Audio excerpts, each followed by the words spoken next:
Mayong adlaw katawhan sa Dios sa Archdiocese sa Osamis. Sa ngalan sa tong talahuron nga Arsobispo, si Archbishop Martin Sarmiento Khumuwadidi ug sa kahugpungan sa tibuok kaparian dinhi sa lokal nga simbahan sa Osamis, kini si Reverend Father Eman Pudyutan ang maghahatod kaninyo sa pagpamalandong bahin sa Ebanghelyo karong adlaw. Mga igsoon ko ni Kristo, adlaw karon nga Biyernes, Hunyo 13 sa tuig 2025 ug karong adlaw ang tibuok simbahan nagasaulog sa kapistahan ni San Antonio de Padua. Sa kasantos diin inila kayo gumikan sa iyang mga milagro, inilapod kayo siya gumikan sa iyang madasigon ug maisugon nga pagsangyaw sa Ebanghelyo ni Kristo. Ug niining adlaw nga Biyernes, kapistahan ni San Antonio de Padua, akong pagtimbaya sa tanan nga naminaw karon. Sila nga naminaw sa AM 657 ug sa FM 100.7 ug sila usab nga naminaw ug naglantaw sa tuang FB Live sa Facebook page sa DXDD. Kaninyong tanan, maayong adlaw. Ug sila usab nga naka-tune in karon nga nagbiyahe. Ug sila usab nga naminaw sila nakadiiyang panimalay sa mga nakadiiyang mga establishmento, mayong adlaw kaninyong tanan. Ug nining adlaw po nga Biyernes, ako po nga pagtimbaya sa tanan nga mga magtutudlo labi na gayud sa both in public and in private, especially sila nga mga magtutudlo nga sakop sa pamilya sa Archdiocesan Commission on Education. Sanglit ni adtong Lunes, Hunyo 9, nagsugod naman og klase ang high school department o elementary department. Unya karon after a week, after 5 days nga klase, muna ako silang i-greet. Salamat kaayo sa inyo ang pagtudlo sa mga bata. Salamat usab sa inyo ang kanang nahimo mo nga honest sa eskwelahan, sa inyong mga efforts sa pagpangandam usab sa eskwelahan, sa mga classrooms aron sa malinawon og hapsay nga pagsugod sa atuang school year 2025-2026. Special mention nga mga magtutudlo og sakop usab sa staff diri sa St. Vincent's High School of Bonifacio Incorporated, nagipanguluhan sa ilaang principal si Ma'am Nelly Umambak og ako usab nga i-greet ang ilang maintenance si Brad Chito. Buotan kini si Brad Chito kay pirmi ginako ni siyang makit-an nga kanang manghinlo diha sa ground sa eskwelahan, unya ato niyaging adlaw ako siya nakit-an nga na-mental siya sa mga sa labat sa kaning kilid sa eskwelahan.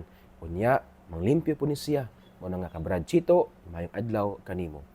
Ako dai sab nga pagpasalamat no sa mga parokyano nga sakop sa parokya sa Santa Cruz sa Barangay Gango, Dakbayan sa Ozamis, uban silang Padre Cura si Father Tony Sagrado tungod kay niadtong June 10 hangtod June 11 adlaw nga Martes ug Miyerkules nagpahigayon man mi sa amo ang binulan nga clergy meeting, presbyterium meeting.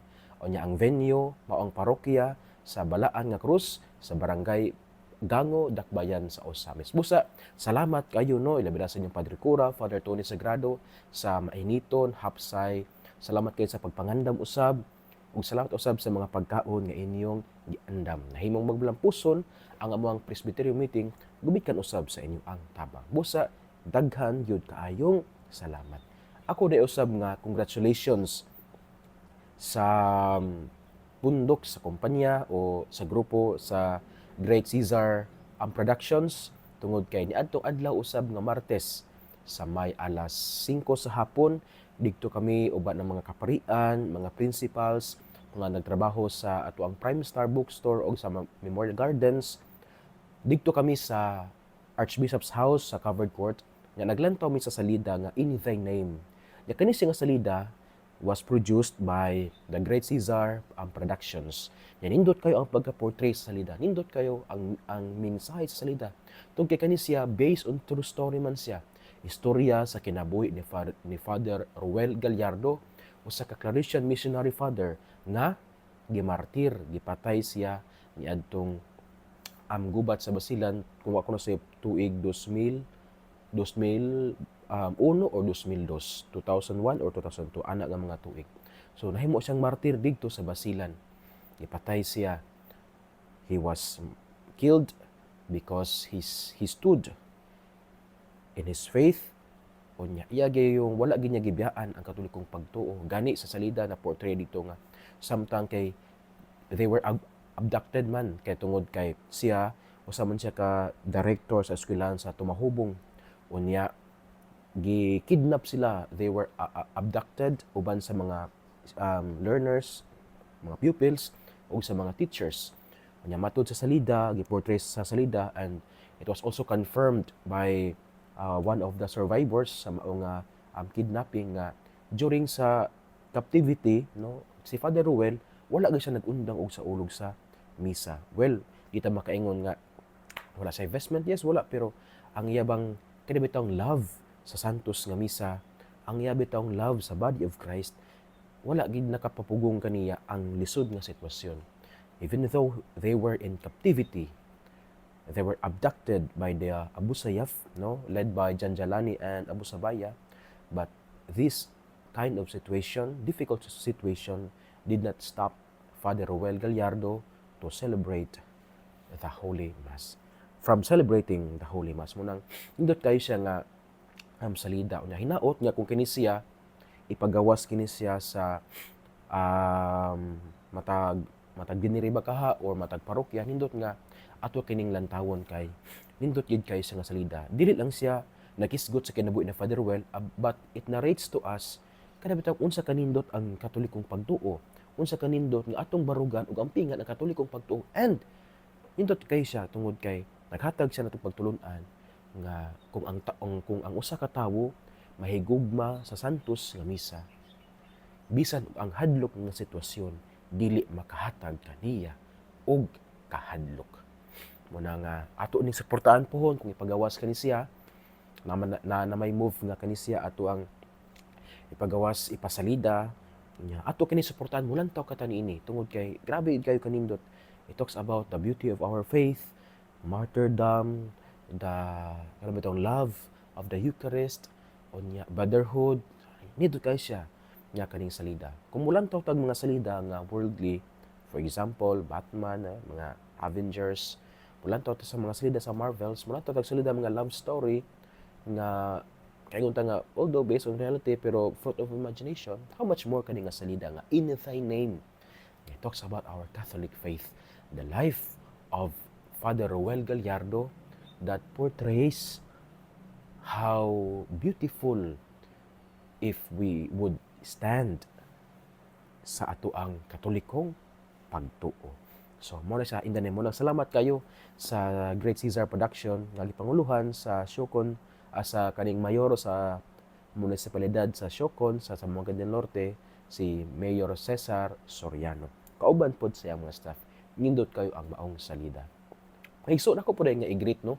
Si Father Ray Pernia, Father Rinaldo Pernia, nga kagapong adlaw Huwebes, nagasaulog siya sa ika-35 nga tuig sa iyang anibersaryo sa iyang ordinasyon sa pagkapari. So, 35 years ago, Father Ray was ordained to the priesthood. Muna kang Father Ray Rinaldo Pernia, Pads, happy 35th anniversary sa imuang ordinasyon ngadto sa pagkapari. Nya kagapong adlaw gisaulog man namo siya, no, kay gapong adlaw man niya ang anibersaryo, gisaulog namo siya didto sa balay sa Arsobispo sa chapel na misa alas 4 sa hapon. Nya daghan pud kayo ang nanambong. Nya pagkahuman nangandam pud si Father Ray Pernia og mga pagkaon. Salamat kay Pals nga sa mga pagkaon nga imong giandam. Nangabuso gid mi, nya nalingaw mi, nya salamat kayo nga kaning gasa sa pagkapari imong gipaambit sa imong pag-alagad sa katawhan ug imong gipaambit sa pagpakaon sa katawhan. Labi na gayud namo nga imong mga bisita kagahapong adlaw. Ngigsuon, ang adlaw nga Biyernes, no, kapistahan ni San Antonio de Padua, arita sa atong ebanghelyo. Atong pagkatuluon, sumala sa ebanghelyo ni San Mateo. Himayaon ikaw o Ginoo. Si Jesus mingon sa iyang mga tinun-an, nakadungog kamo sa giingon kaniadto, ayaw panapaw. Apan karon sultihan ko kamo nga bisan kinsay mo tan-aw sa usa ka babayi uban sa law-ay nga hunahuna nakapanapaw na kaniya sulod sa iyang kasing-kasing. Busa ko ng imong tuong mata makaangin kanimo sa pagpakasala, lugita kini ug ibalibag kay mas maayo pa kanimo nga kawad-an ang imong lawas ug usa ka bahin kaysa itambog ang tibok mong lawas ngadto sa impyerno. Kung ang imong tuong kamot makaangin kanimo sa pagpakasala, putla kini ug ibalibag. Mas maayo pa kanimo nga kawad-an ka og usa ka kamot kaysa itambog ang tibuok mong lawas ngadto sa impyerno. Giingon usab kaniadto, ang makigbulag sa iyang asawa kinahanglan nga maghatag kaniya og sinulat nga pahibalo sa pagpakigbulag. Apan sultihan ko kamo nga ang mobulag sa iyang asawa nga wala magluig kaniya makasala kay siya man ang makaangin sa iyang asawa sa pagpanapaw. Kung ang asawa magminyo pag-usab, kung mga asawa kaniya makapanapaw usab. Igsuon ang ebanghelyo sa atong Ginoo. Daygon ikaw o Kristo. Igsuon ang atong ebanghelyo karong adlaw, atong gikutlo sumala sa ebanghelyo ni San Mateo kapitulo 5 bersikulo 27 hangtod sa 32. Diin nagsulti kanato may tungod niining pagbag-os, paghatag sa kanabang tinuod nga meaning sa mga sugo sa Dios. Nga ang sugo sa Dios nga naa sa Karaang Testamento kini gihatagan og bag-ong meaning ni Kristo. Wala gi-abolish ni Kristo, pero mas gipalawman pa ni Kristo. Una, kini mahitungod sa pagpanapaw nga kung action siya sa Karaang Testamento sa paghatag og bag-ong meaning ni Kristo, sa pagpalawom ni Kristo, maski man gani nga molantaw ka sa usa ka babaye nga may daotang intensyon, nakapanapaw ka na. Unya, ang balaod usab sa pakigbulag nga ilaang nga naa silang balaod, well gihatagan og bag-ong pagtulunan ni Kristo nga dili gid angay nga ibulag kung makigbulag, nakasala gid sa pagpanapaw. Unya niini mga igsuon sa atong ebanghelyo karong adlaw, usa gayud sa mga elemento nga pwede natong mapamalandungan kay naging elemento mahitungod sa pagka-matinud-anon, kani bang faithfulness. Tungod kay dinhi kadaghan man nato na nadungog ang kaning mahitungod sa pagpanapaw, mahitungod sa pagbuhat sa sala. Unya ang pagpanapaw usa man ni siya katimaan nga absent ang fidelity or faithfulness. Unya kung makasala po tas Ginoo, makasala ta sa isig ka tawo, dili po ta faithful, nga dili po ta wala ta ng fidelity sa pagsunod sa mga sugo sa Dios. Muna nga kung ang tawo usab nga nanapaw, buot pasabot dili siya faithful. Kung ang tawo usab nakasala, buot pasabot dili pod siya faithful. So muna nga ang usa sa mga elementos nga pwede natong pamalandungan sa atong ebanghelyo, mao gyud kining mahitungod sa faithfulness or fidelity. Nga importante kay ni siya nga puy-an diha sa ato ang kinabuhi. Dili lang sa kinabuhi sa minyo, dili lang sa kanabitong pakirelasyon nato sa uban o sa Ginoo. Apil na pod sa atong pang-adlaw-adlaw nga kinabuhi sa unsang paagi. Kung ikaw kanabitong trabahante ka sa usa ka kumpanya, dapat mahimo kang faithful sa mga balaod sa kumpanya ug mahimo kang faithful diha sa imo ang trabaho. Dili pwede nga ikaw na narabaho pero daghang oras nga imo gisayang, gumikan kay nag-Facebook lang ka, gumikan kay naglantaw lang ka og video sa mga sa YouTube. Unya kung naay mahitungod sa kabahin sa kwarta, mangupit ka gamay. Unya peligro ra ba na siya? Kung mangupit ka gamay, kung maanad na ka, katong gamay nga imong gikupit, budako. Hangtod nga kung mahibal-an ka, masakpan ka sa imong gibuhat, makuratan na lang ka nga ing ana di kadako ang imo ang gikupit. So kung nagdala kag kwarta diha sa unsa man gani nga establishmento o mga kuan ba ka sa imong trabaho, faithful ka, buot pasabot nga dili ka pwede nga mangupit, dili ka pwede nga mangawat. Unya kung ikaw usab, for example, security guard ka, dapat faithful po ka sa imong trabaho, faithful po ka sa imong pagbantay sa maong building. On time yun yung nga mo time in, unya on time po nga mo time out. So you see mga igsuon, ang faithfulness nga gisgutan sa ebanghelyo, although naghisgot lamang sa pagpanapaw, naghisgot lamang sa pagpakasala, pero pwede itong ma-apply diya sa ato ang kinabuhi. Nga in everything that we do, we should be faithful to it.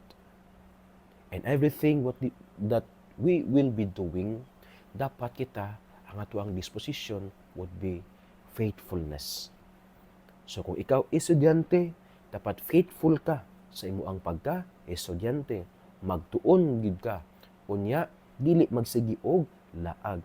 Magtuon, dili magsigi og pangupya. Unya, dili magsigi og salig sa AI. Kay mo man peligro karon mga panahon na mga igsoon ko na ni Kristo. Nga kay mga tao nga nagsalig na lang sa AI. Yes, AI is a tool.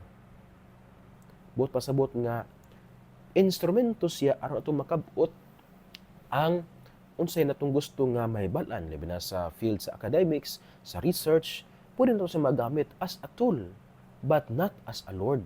Nga naman kay many of us now nga murabag na priso na ta sa AI, nagsalig na ta sa AI, o gumikan niya na gipatay na noon ang atong own creativity. Ang AI unta would become a tool that would help us nurture, nourish, and develop our creativity. Dili unta ni siya mahimong tool nga mopatay sa ato ang creativity. Dili unta ta magsalig sa what is artificial. Naman ta ani, it is a gift from God. Our intelligence is a gift from God. Naman ta intellect nga maka-process, maka-articulate. So ato ni gamiton. Dili ta magsalig sa tool which is the AI. So mo na nga kung estudyante ka, magtuon, dapat anong maningkamot og eskwela, dili mag-cutting classes, unya dili pud nga magbinuang sa mga ginikanan, nga mangayo kwartas ginikanan, pero ingnon nga na project pero para de sa laag-laag. So which is you are not being faithful. We are not being faithful in that sense. Kung estudyante ta nga nagbinuang, so we are not faithful to ourselves, and we are not faithful to our parents, we are not faithful to the school nga maoy ato ang eskwelahan. Again, mga igsuon, usa sa mga elementos nga atong makutlo sa atong ebanghelyo kanang yung faithfulness. Nya kini siya pod nga faithfulness, napuy-an pod ni siya sa atong santos nga ngagi sa ulog karon, si San Antonio de Padua. Nahimo siyang santos, nahimo siyang balaan tungod kay siya faithful. Asa siya faithful? Faithful siya sa pulong sa Ginoo. Faithful siya sa ebanghelyo ni Kristo. O faithful siya sa pagsangyaw sa ebanghelyo sa tibuok kalibutan. Mo nahimo siyang balaan. Nahimo siyang santos ug niana sikat kayo siya. Kay maski man gani buhi pa siya, nakabuhat na siya og milagro. Gani he was one of the saints man sa simbahan nga dali ra kayo nga gi-canonize. 11 months after sa iyang death, he was canonized by the Catholic Church because the Catholic Church acknowledged, recognized his holiness. Muna nga siya gi-canonize. Nganong nahimo siyang balaan, nganong he was canonized by the Catholic Church. Nganong daghan kay mga tawo nga moadto sa iya nga mutawag sa iyang intercession because he was faithful to God. Gani, nakaadto man ko sa iya ang basilika. Although si San Antonio de Padua, he was born dito sa Lisboa sa Portugal. No, murang napoy chapel dito sa iyang birthplace, but he died in Padua man, in Padova sa Italia. Nya napod siya basilika dito sa Padua. Nya nakaadto man ko tungod sa bakas tong pag-iswiran ako sa Spain, vacation, so walay klase. So muna nga ning suroy pod mi uban sa mga kauban sa balay, mga pari usab sa mga kana bitawng mga simbahan nga naay mga santos ng birthplace sa santos kung asa ang lawas sa santos nga ang gibutang. So one of the churches that we had visited was the Basilica of Saint Anthony de Padua dito sa Padova sa Italia. Yan dito naka-display ang iyang habit, kato iyang gisuot, naka-display usab dito ang iyang lawas ug ang iya pod usab nga kaning jaw o yang mandibula naka-display dito. Tungod kay he was a eloquent preacher of the word of God. Effective gyud kaayo siya nga preacher of the word of God. Grabe gid ang iyang zeal nga mosangyaw sa pulong sa Ginoo because he was faithful. Nya dito naka-display ang iyang jaw, ang iyang mandibula. Nya timing po kay katong pagbisita namo, that was June 13 usab. a year ago. So anniversary karong adlaw, first anniversary sa among pagbisita sa Basilica ni San Antonio di Padua dito sa Padova. Nya daghan pud kayo ang tawo, nya daghan pud kayo ang naglinya nga gumuhikap sa lungon sa kaning pansyon kung asa nabutang ang iyang patay nga lawas. Kay grabe man kayo pud kayo ka milagroso kining si San Antonio di Padua. Gani didto, daghan pud kayo didto ang mga pictures sa mga tawo, sa mga bata nga ug sa mga ngalan usab nga nakabitay nga naka-experience sa miracle from God through the intercession of Saint Anthony de Padua. Munang blessed po kay ko nakaadto didto sa iyang basilika, nakita sa iyang mga relics, nakakita sa iyang habit ug nakasulod usab sa iyang simbahan. Again, he was famous. He was sought by the people. Many people asked for the intercession of Saint Anthony de Padua. He was canonized 11 months after his death because he was faithful to God. One of the lines nga sikat kaayo nga gi-attribute kang San Antonio de Padua is kanang iyang giingon nga kung gusto daw nato nga makit-an ang Ginoo, then we should seek ourselves unsay purpose sa Ginoo nganong kita gibuhat. Ano bang kung usbon na kung gusto daw nato makapalagan ang Ginoo, then ato daw pangitaon ng atong kagalingon based sa purpose nga gibuhat kita sa Ginoo. In other words, dili na ta mangita og laing version sa atong kagalingon. Ang version nga to pangitaon is the version willed by God because we are created by God. Usbon nako, dili na ta mangita og laing version sa atong kagalingon. Ang version nga to pangitaon sa atong kagalingon is that which is willed by God. Ang version willed by God. Anya unsa maning version willed by God? Is for us to be faithful to Him. Dili man gusto ang Dios nga kita makasala. Dili man gusto ang Dios nga kita malayo kaniya. Kay gusto sa Dios nga kita matinud-anon kaniya, nga kita faithful sa iya. Mo nang ining kapistahan ni San Antonio de Padua, the gospel talks about faithfulness, fidelity, because Saint Anthony de Padua was also faithful to God. And according to him, the version that we should look upon, or that the version that should be the subject of our kanang quest in life, would be the version willed by God and no other versions. Because ang version willed by God of ourselves is for us to become faithful to Him. Because life with riches, life with fame, life with honor is nothing if that kind of life lacks faithfulness. Again, life with riches, life with honor, life with fame is nothing if that kind of life lacks faithfulness to God. Ang kinabuhi kulang kung walay pagkamatilod-anon sa Dios. Pangigsuon din nila kukutob sa kong pagmamalandong. Dili na to kalimtan nga ang pulong sa Ginoo angay gyud atong paminawon o pamalandungan diya sa atong kinabuhi. Kay bulahan kayo ang tawo nga maningkamot nga magpuyo sa mga pulong sa Ginoo. Sama siya sa kakahoy nga gitanom daplin sa sapa kansang dahon dili gayud malaya. Unya tiempo sa ting bunga muhatag siya og maayong mga bunga. Ngigsuon ug man usab diin ako maghatag kaninyo pamalandong kita magkatapok aron sa pagpaminos pulong sa Ginoo ug mamalandong sa pulong sa Ginoo. Usbon ako ang greetings ngadto kang Father Ray Pernia, belated sacerdotal ordination anniversary kanimo, 35th sacerdotal ordination anniversary kang Father Ray Pernia. Ug congratulations usab no kay kagahapong adlaw, June 12, nagasaulog man ta sa Independence Day sa Pilipinas.